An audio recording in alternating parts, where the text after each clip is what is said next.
Being a conversationalist has taught me that some of life's greatest value comes from the stories, journeys, and experiences of others.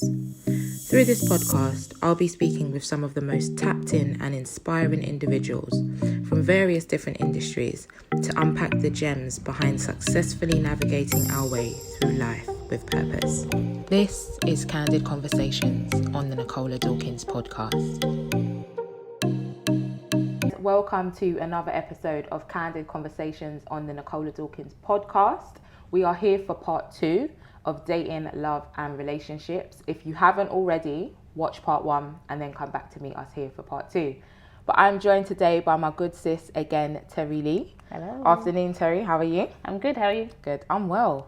Alive and well, so can't complain. Amen. That's the mantra. That's my daily mantra. That mantra brought me through lockdown. Yeah, it did. Trust me. Because it's like, you can complain every time, but alive and well, so can you really complain? Yeah, what can you complain about? Exactly. When you put it into context that way, especially with just what was happening with COVID, people losing lives and family, and you're like, right, I'm here.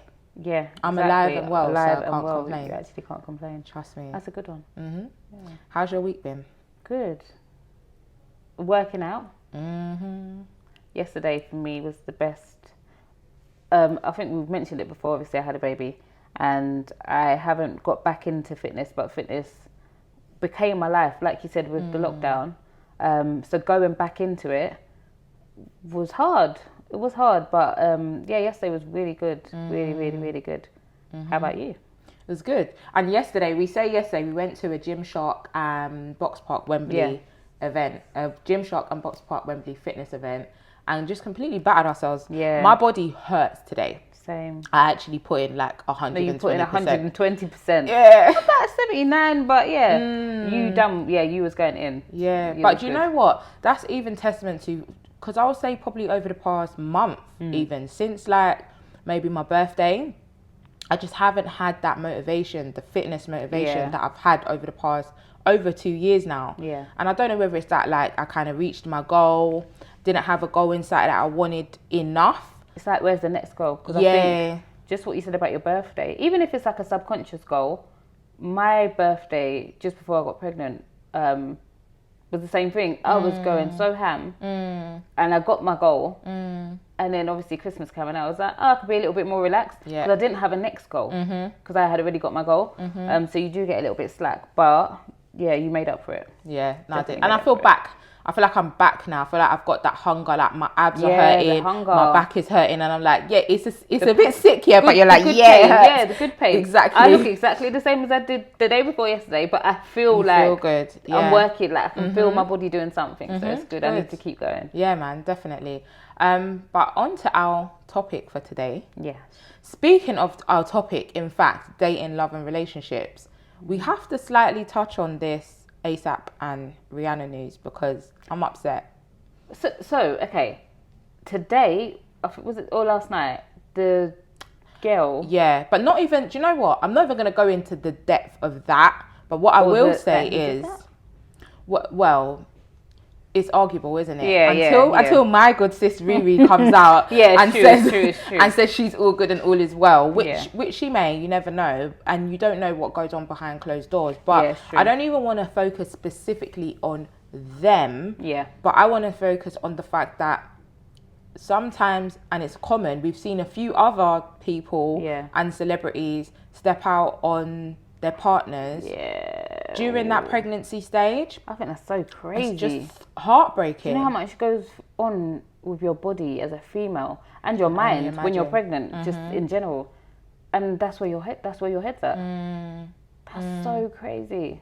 It's sad, and it's an exciting time because you're figuring out, like you were saying, and it's funny because you were saying, I think last week you were like, oh, what's going on in my body this week? I post, it's mad because I posted a video of Rihanna literally 2 days ago saying, I'm on the apps, like, what's happening today? And it reminded me of you because you literally said that last week.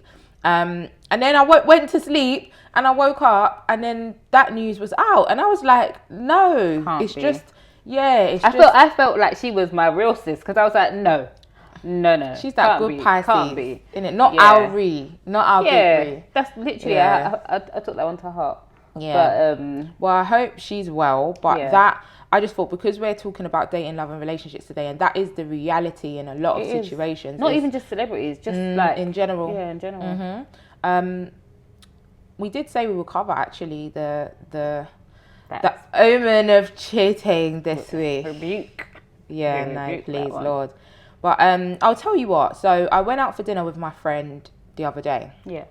A couple of weeks ago, and me and him were talking, and we were talking about cheating, right? And I was trying to explain that I feel like there is a world where you can have a relationship and you're not going to get cheated on, or the man is not going to cheat. Now, because of what I've been exposed to in the past and what I've seen of others, I do believe that, you know, you can never speak for everybody, but majority of men at some point in their life are going to cheat.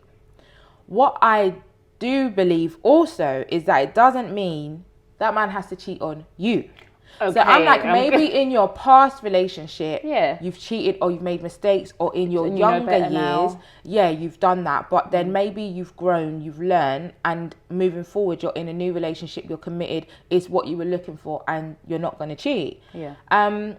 But we're women, so we always have our thoughts and views and all these things. Yeah. And I was speaking to him, and then also the restaurant we went to, the owner of the restaurant is someone that I've kind of spoke to socially, and he joined us in the conversation. Oh, wow. So I had that conversation with two guys, and both of them sat there dead in my face and told me that basically at some point the guy's going to honestly, yeah. And the thing is, it was like to them it was like norm, like, yeah. And the one of the guys was like, maybe not here, but what if I go on holiday? And these are like, you know, they're grown. Yeah. Is that, but what if I go on holiday? It's not meant to, do you know what I mean? It's not meant to say that I'm going to just be faithful to one woman. And what it boiled down to is they were basically saying there are certain types of guys that get a lot of attention. So guys that are charismatic, guys that have that, you know, that persona, that alpha male. It's a persona. And they were saying for those sort of guys, it's natural that they can walk in a room and then gather the attention of women, even whether they're in a relationship or not. And for those sort of guys, they feel more so entitled to step out because of who they are and what they bring. And he was like, but if he's got money, he's able to take care of you. He's this. And I'm like, Oh, no, listen. And I fought a good fight. Honestly, I fought a good fight because I thought, first of all, why are you here crushing my dreams? Yeah, even as you're saying it, I'm like, ooh. But secondly, I thought to myself, well, it's not just about the art of cheating, which I feel like is just exactly, it's self-control. But for me, it's loyalty. And I said to them, it's about loyalty because yes, okay, as a man, you might have certain weaknesses or things you're exposed to, whatever. But if you are loyal to someone, even if it's not just in a relationship, your loyalty should not be able to be tested or coerced into doing something that then makes you disloyal to who you are, the person you're supposed to be loyal to in your situation. Do you know what? I'm glad that you said that because I feel like guys in general, they're so big on loyalty with their guys. Their guys, their boys, their brothers, their money. They're so big on loyalty is the be all and end all. But then you pick your partner. You pick your partner. You don't want to be loyal to that one person that you decided, that you picked, you decided. Yep. You can't do that. Oh, I really wish I was there. Honestly, it was a very interesting conversation. It is good to get an actual, like you said, male's point of view. Yeah. But yeah, it's one of those ones, and I think we've said in a previous episode that we're not always going to agree. Like someone can tell you something, you're not always going to agree. I don't agree. But again, it's good to hear from that point of view. But I would also like to have that conversation with a wider maybe selection of men. Yeah. Because there are different types of men, and it's also about your type, innit? Yeah. And maybe your particular type might be that sort of guy, handsome, tall, got things to his name, ambition, maybe a business, money, whatever.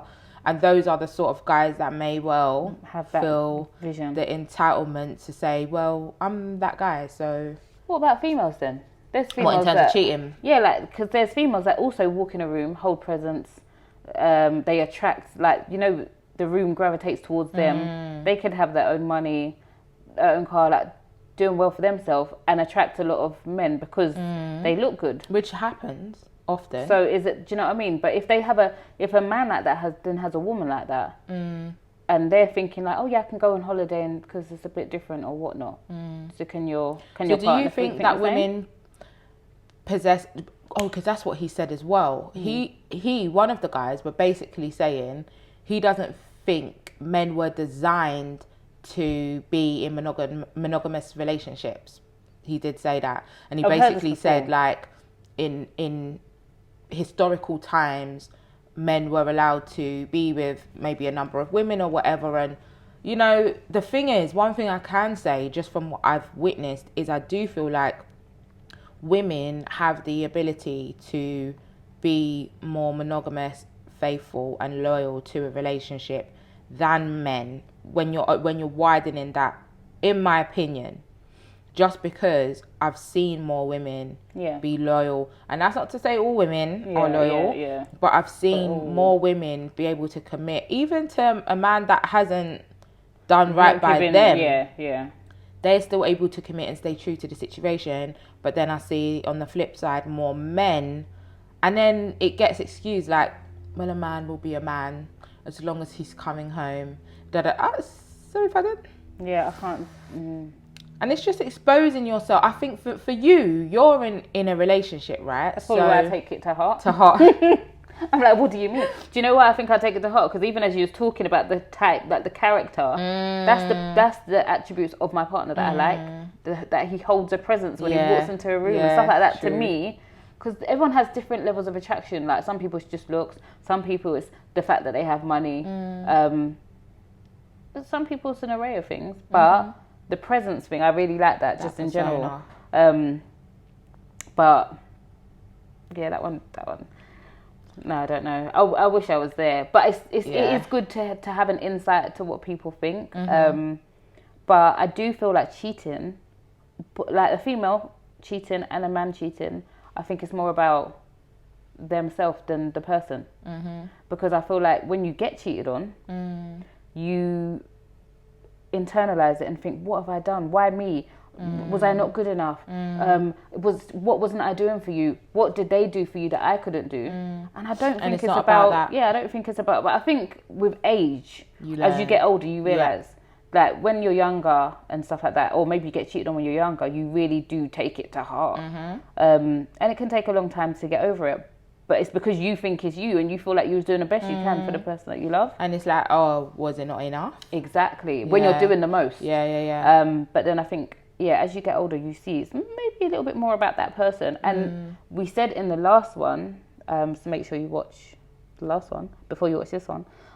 We did say in the last one about the fact that sometimes when it comes to relationships, I had a good point. I'm trying to remember it. What did we say in the last one? It wasn't about cheating. No, it was just about relationships in general. Love language, that's it. So what we were saying in the last one is that you could think you're doing the most for that person, and you're sitting there like, if you did get cheated on, you're sitting there like, why? I've done so much for you. I'm doing this, but that might not be what that person needs. Wants, that filet mignon versus chickpea curry. That might not be what they want. So you do feel like you do internalize it when you're younger. I think maybe not even when you're younger, just depending on your experience in relationships. You can internalize it more, but then sometimes it might be more about that person. And that's why in relationships, to me, communication is key. Because obviously in my relationship, we've gone from being young to being adults. So you have to communicate along the way, because you are going to be a different person in 5 years' time. You're going to be a different person. I'm going to be a different person in another 5 years. My requirements are going to be different. His requirements might be different. So you have to communicate along the way. Or else you might just end up coasting. It's about compromise, I would say, as well, because, and also not just compromise in a relationship, but you might have to compromise on your type, because you know what, I think in certain situations, for example, they were saying about the particular types of guys, if that is your type and then you find that actually my type is continually doing me wrong, then maybe you have to compromise on your type. Yeah. And figure out, because I do think it takes time to learn that, okay, first you're young, you got a type, and you realize there's a pattern here, something keeps going wrong. Yeah. And you're so hell-bent on your type that a good guy might come along and you go, oh, he's so lovely, like, but he's just not my type, like, or she's just not my type. Because let's be inclusive of the men here as well, because there are some men who are victim to not being treated right by the right woman, by the woman of their choice, for example. So vice versa. But I think maybe it takes that leap of, do you know what, let me try and step out the box and give someone who's not my type a chance to see if I get what I need from the relationship. And maybe what they end up pouring into you, the way they look or their attributes isn't even as important as what you thought it would be, because of what they're making up for in the other department, if that makes sense. For example, just the faithfulness or the respect. Because I think the problem is love. Love is beautiful, but I feel like love is a problem. And I think that's where a lot of relationships go wrong, is because you're like, but I love him, or I love her. Now, honestly, but let me tell you something. Love should be actually the last one. Yeah. And to be honest, when you're young, you don't know that. You think, the feeling, love is going to keep what you feel. Exactly. That must be love, and that's it. Right. But I think first it's respect, trust, loyalty, communication. Yeah. And that is all bind together in love. Yeah. Because if the loyalty is not there, the trust is not there, the communication is not there, the respect is not there, then what good is it to continually keep getting trampled on in the name of love? Yeah, definitely. So I think that is really important. That is important. Yeah, I agree. What compromises would you say, being in a long-term relationship? Yeah. What compromises would you say you've had to make for that to be successful? Do you know what? I think I'm trying to think at what stage. Do you know what I mean? Because I feel like along the way, probably more so now, I'm probably a little bit more conditioned to, I'm probably more conditioned than without knowing, because I've been in such a long-term relationship, in a relationship in a certain way, right, okay. Because I have. Whereas maybe when I was younger, okay, let's say for example, being a tomboy, obviously trying to start to get a little bit more girly, met my partner and whatnot, but I did have a lot of male friends. What you realise when you get into a relationship is maybe some of these male friends are not your friends, because even now I'm trying to think, I don't know where they all disappeared to. They were waiting their turn. I don't know where you guys disappeared to. Like, I had like some core guy friends that stuck around, and they're still around me now, and they was around me in school, but they're very small. But I had the guys around, and I really believe that these are my G's, that these are my actual boys. But even in me, like having a partner, it wasn't I'm going to lock off, because I never agree with the whole locking off your friends and stuff for a partner, because they can disappear. We're going to talk about that in a minute. Yeah. But the reason why I had to bring that up is because I feel like that was my compromise. Right. Me personally, I'm not stupid. You know the friends that you friend zone them, but you know the friends that are waiting in line. Yeah, you know they're waiting. Yeah. They might throw in the banter here and there. You have to shut it down, but you know. But for me, then having a partner, I had to distance myself. So in their eyes, they can drop the whole, oh, yeah, she doesn't know us anymore because she got a partner. No, you was waiting your turn, and I just shut the door on you guys. So for me, that was probably a compromise. And I was still like, I'm still everyone's like people's, but for me, there's a respect boundary. You knew there was boundaries you had to put in place. And I also had to have my partner around my guy friends. Because if you can't vibe, why? Do you know what I mean? It might not be your type of person, but you're going to have a level of respect because it's my partner. The same way I would have a level of respect with anyone else's partner, because they're female and I'm a female, and I know that they're not going to be threatened, but I'm a female. Do you know what I mean? Around their partner. So I do feel like there was an element of compromise there because of the fact that there's guys around. But other than that, in the early days, do you know what I would say? Some of the bigger ones, and this wasn't even, I don't know, I wouldn't even say this is much of a compromise. Certain things I wanted to do, or maybe certain industries I wanted to work in, I had dabbled in already. And again, let's say, for example, music industry. Like, if you knew me, I was always into music anyway. And I love music. But we did say I've said it in a previous episode, my love for music is not how it was before. And I don't know if that's more because of the faith. But when I was deep in the music, the way the music industry is and how they move with females, unless you're like a full-on type of female, the way I was, I'm going to get a lot of an attraction in that industry.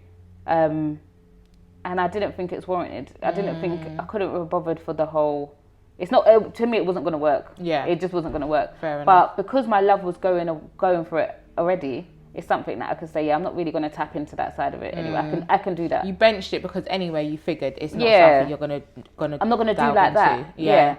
I think that's two probably about things it. I kind of want to pick up on was the friendship thing, because I think that's a common debate. Can guys and girls really be friends, right? And I feel like the answer is yes and no. And the reason I say yes and no is because unless the guy maybe is not into girls or something, then of course that's a different case altogether.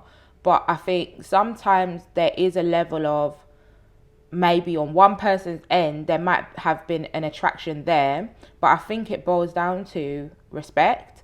And I think sometimes once you've built a bond with someone, you respect the fact that we're not going to be together, whether it's your decision or their decision. And you respect the fact that the friendship you've built is too important to compromise by taking it any further than that. So I do think there is, because I do clock, like, maybe sometimes you might think, but, you know, in the same breath, I think the most important thing is that it's not acted on. Now, if you have a guy friends and girlfriends, and your guy friends consistently move into you or trying to like shoot his shot and it's really not that, then you can't maintain that sort of relationship. But if there's a level of respect there where you know that, okay, maybe the guy might be feeling the kid small, but he's not going to act on it because he respects the position, then of course you can maintain that friendship. The thing I would say is levels to friendships as well, though. When people go, oh yeah, he's my best friend and we speak on the phone all the time and you're just chilling at my house or his house, that is a no from me. I'm really sorry. Yeah, the level, that's it. That is it. The level of when you're it's just you and your best friend or your boy and girl, it can be fully like platonic. It can be. And there might not be no attraction in the beginning. It might be a vibes thing. I like your energy. I like the way you move in certain things. I move the same. I 100% think it can be. It's rare, but the level of respect when you then get a partner needs to follow through. Yeah, because it can get so techie at that point where you have a partner, especially if it's like your best friend. That's the person that you call every situation. Always like just on the phone. So at that time, are you both single? Other. Yeah. Okay. But then if partners come into it, you've already got that relationship with your partner, your best friend, or your friend. But your partner needs to take that position now, though. Yeah, exactly. See, this is the part that I think that sometimes why I say communication is key, because you can have that relationship with your best friend. You can, and it can be platonic, like no attraction. But then when your partner comes, it really should be your partner that you're calling when you get that job interview or you get that good news. Sometimes as the best friend, it's hard to take that because that they've been that person. But with the respect, and this is why what you said about love, because you're going to have love for your best friend as well. But like you said, there's different elements. Because now we've touched on communication and we've touched on respect. I just picked up on something. I think that is quite an interesting observation because you said, if you have a best friend that's a guy, of course, you're both single. Yeah. So that guy and you as the girl, basically, not you personally, but in general, you're basically playing the position of boyfriend and girlfriend, so to speak. Do you know why I say that? No, let me tell you why. Let me tell you why. Because if I get a job interview or something great happens in my life and you're the first person I call, or something's going on or whatever, like there's an event, your family's having a barbecue, I'm the person you call. Yeah.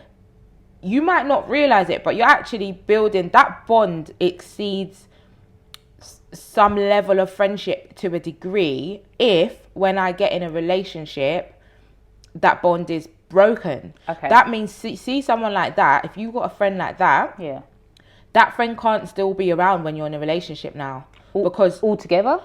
Well, maybe not a high and by. No, but let me tell you why. Because subconsciously you've been playing the role of a partner in each other's life without actually realizing.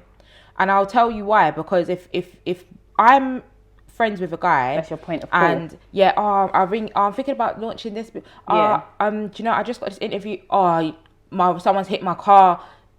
This is now like you're my go-to. Basically, you're not just my friend. You're my go-to. So now I've got a partner. My partner has to be my go-to. So then what's your position now?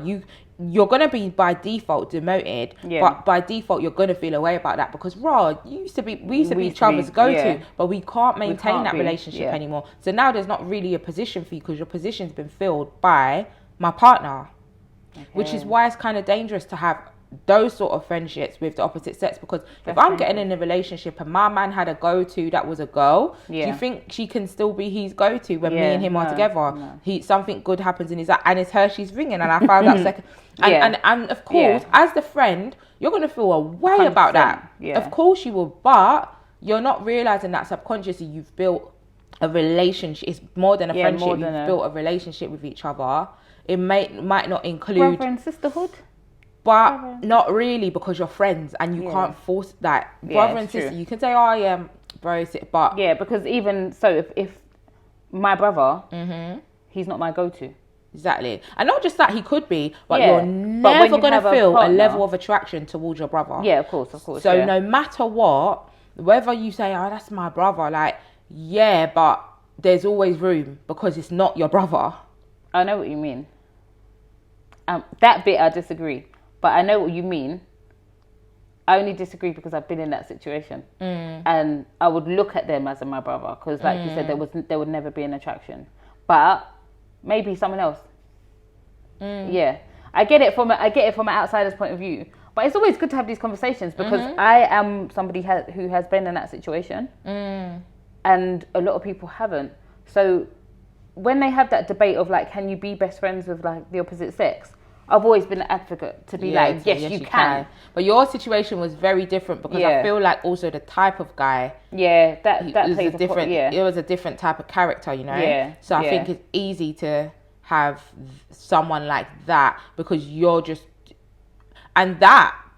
On the flip side, I'm not going to say your situation, but you never know what the other person may well have been feeling towards you all along, you know?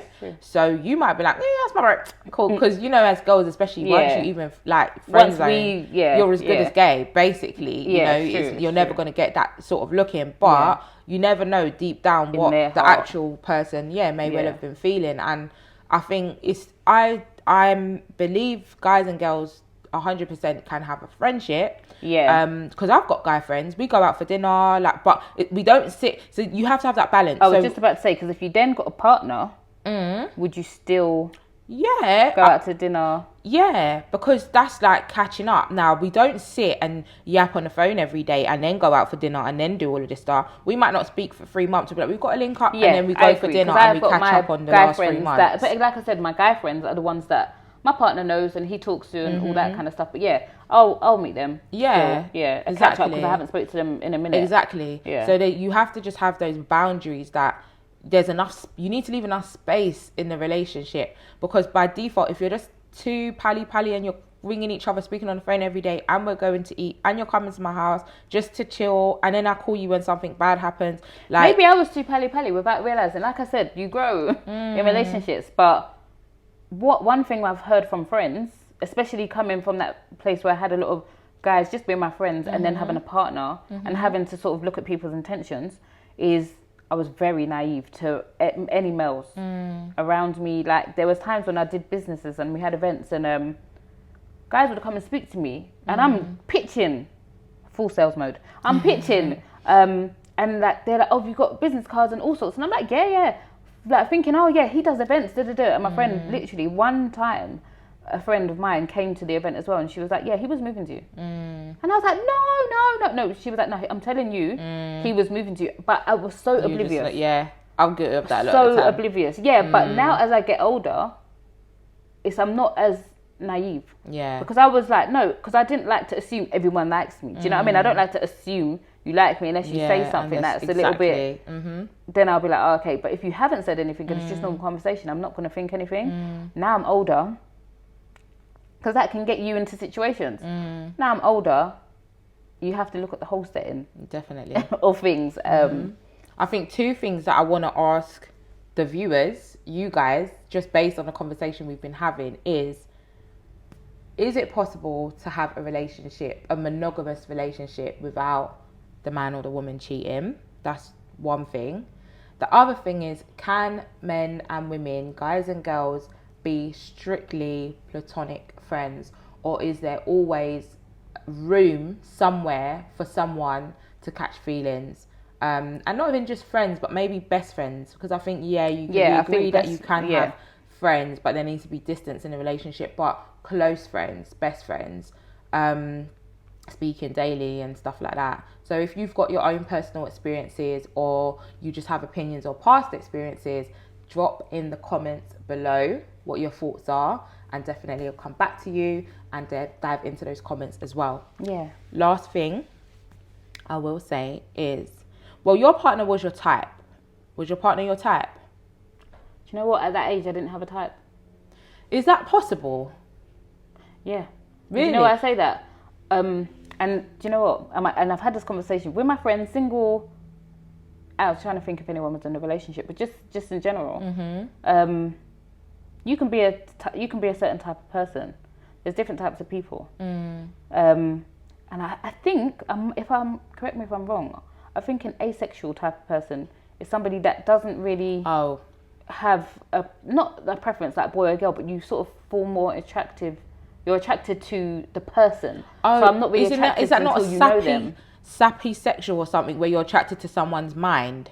I don't know. Yeah, maybe, but I don't know. I've not heard that one, but I've heard there's two: the asexual and another one. Right. It might be pansexual. I'm not sure.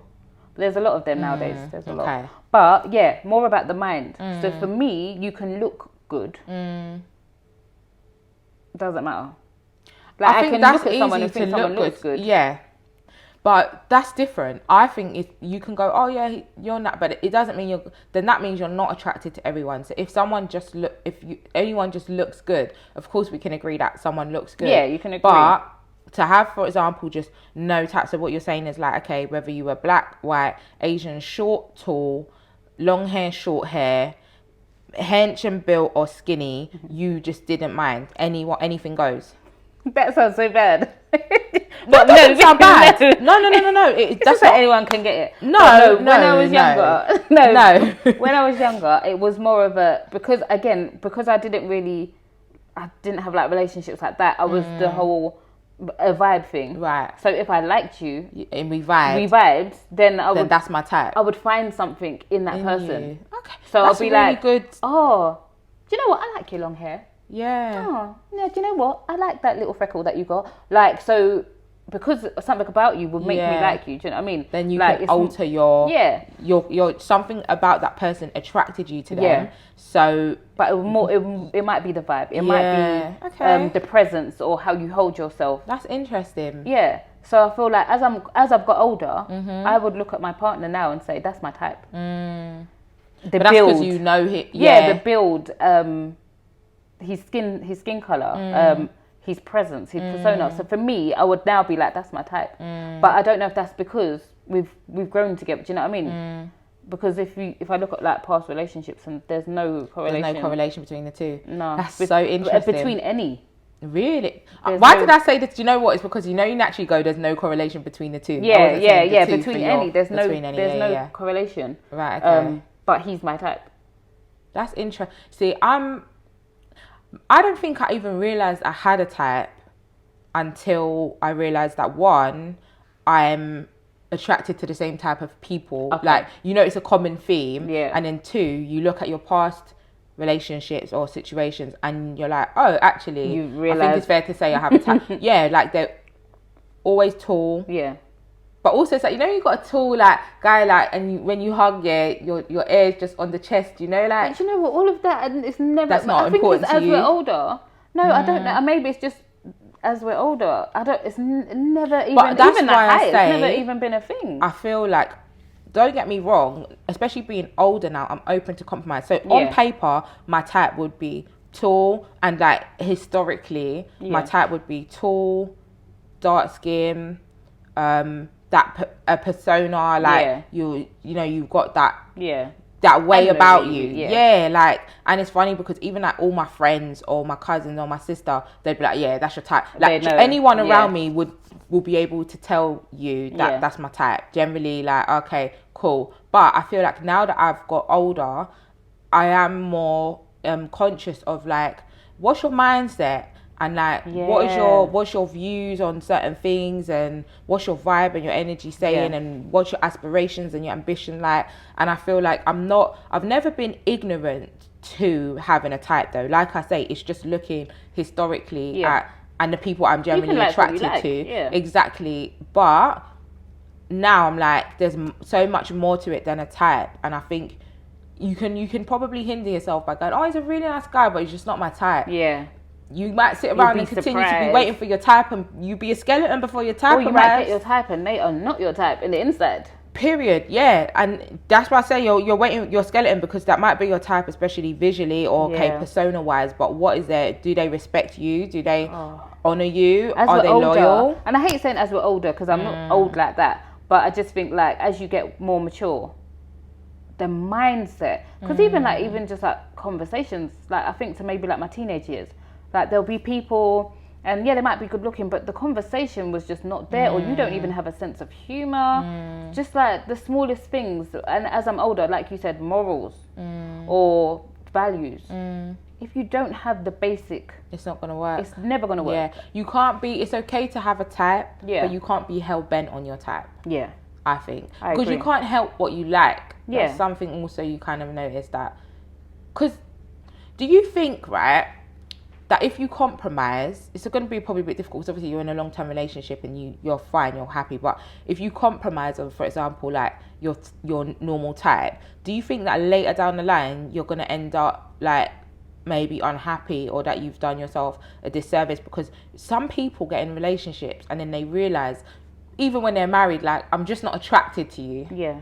Do you know what? Sad, you know. I think, like you said, obviously not my situation, but like friend situations. I think what I've seen before, like someone can get with someone that's not their type, and then they try and alter that person.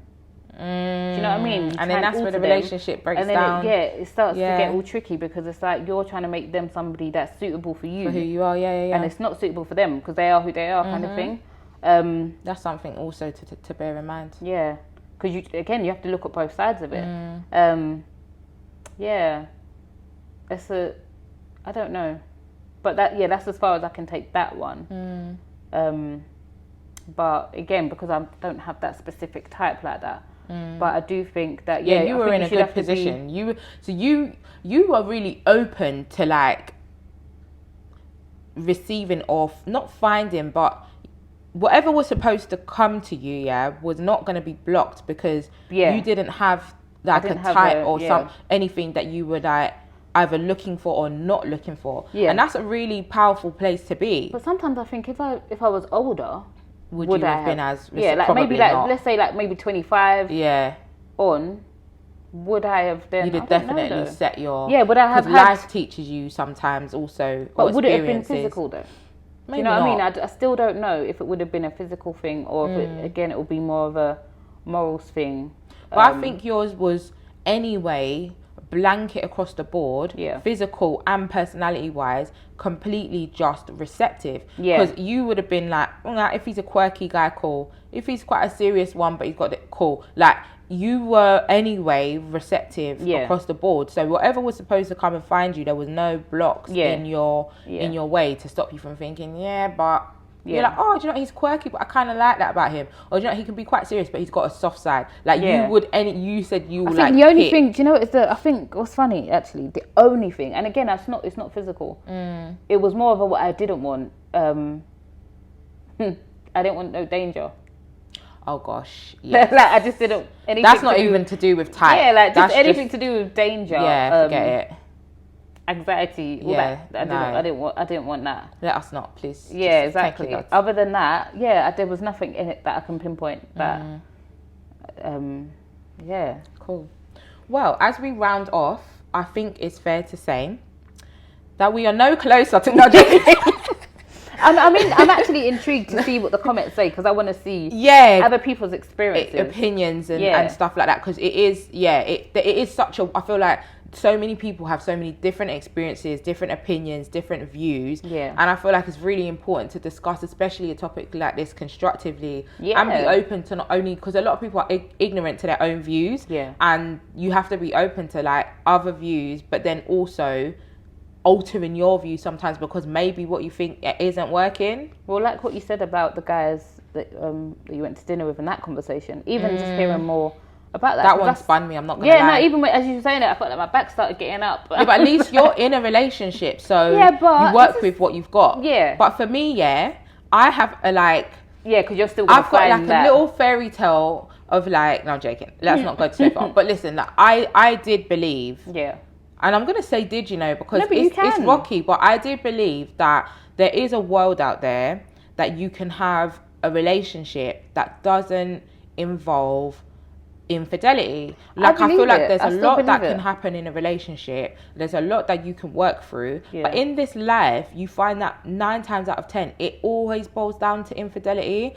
And it's like, it's hard because being single is so easy to turn people away because or if you're in when you're in the early stages, okay, you've been unfaithful, or I don't feel like I can trust you in a certain way, so it's easy to get meh. But you get married, you're in that marriage for 10 years now, you've got maybe 2 kids, you've bought a house, you might be running a business together, like you have built this foundation, right? Yeah. And then he goes and cheats and steps out. Yeah. Now what? Do you know what I mean? That's what I think is so cheeky. And just, I know you're ending, but I think I saw it on a podcast before when the person was talking about cheating, and they were saying about that person. They was like, I can't trust you. You as a person, as an individual, you can't be trusted. Even like your friends shouldn't trust you. No one should trust you. If you can love that person and do that to them, nobody should be able to trust you. It's tough. It's really tough. And I'll tell you what, when you look at everybody's relationship goals, which is why I don't call I have respect for many relationships, but I'll tell you what,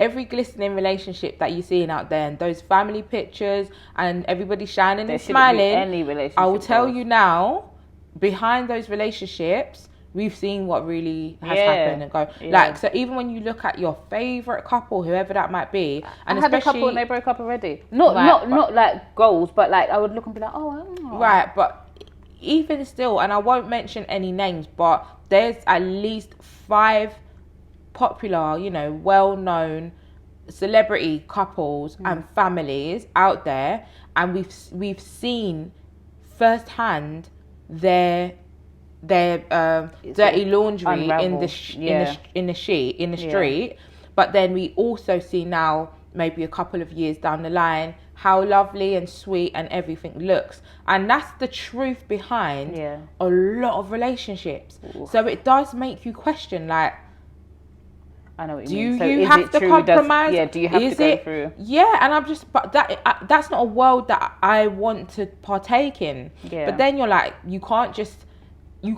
sit and hope for perfection and not make moves on anything. You have to take a risk. Yeah. And I'll tell you what, we spoke about this, I think it was episode 1. I'm a risk taker. But in that department... I was just about to say, yes, girl, you have to take risks. I know, but I think I'm seeing everybody get their heart broke, Yeah. I'm like, do you know what? You have to make that decision. Like, do you know what? Let me just go take a risk. And like we were saying in that episode, you might have the best 3 years of your life, and you take the good from that, and you move, and then you go on to the next. Yeah, because now you've got 3 good years of memory. Yeah, as opposed to having 5 years of avoiding that risk and that heartbreak, and then you've just had. I mean, at least you sleep well. You sleep good, you know. Like, it's a nice sleep. It's fine. Everything is good. honestly, but then you got to do life, and you realize, you know what, you'll rob yourself of life if you don't take risk in every department. And that's word to myself today as well as you guys. I mean, it's been a great episode. We're going to round off in a quick fire response. What is your one piece of advice for anyone out there looking for love and a successful long-term relationship? Be true to yourself. Be happy within yourself. Be happy within yourself, and find someone that can complement that. And me personally, I just think if you put good out, it's always going to come back to you. So if you focus on yourself, it's going to draw towards you. So that person will just come towards you anyway. Good. Do you know what? I asked you the question wrong. Oh, it's okay. Well, no. Do you know what I didn't? I was meant to say, I think I was meant to ask you a question with respect to maintaining a long-term relationship. Like basically having a successful because you're in a long-term relationship. So I'm trying to get your advice for someone who maybe is in the friends. Be right, friends. There we go. This is the answer. Only when you said your answer, I was like, hold on a minute. No, the question was wrong. It's probably me, but be friends, enjoy each other, laugh all the time. Find what you like to do. Hopefully, even if you don't have to find something that you like to do, actually. Find something that you guys can do together. Because everyone can find what they like to do and it might not be the same. Find something you can do together. It could be your thing, but enjoy each other, laugh as much as you can. You are going to argue. I wouldn't even say forgive easily. Communicate, because if you just forgive easily, it's going to happen again. So yeah, communication is key, but just try and have fun, because it's a hard world out there. And if you found somebody that you can then connect with and do life together, it should be fun. So I love that. That's the answer I was looking for.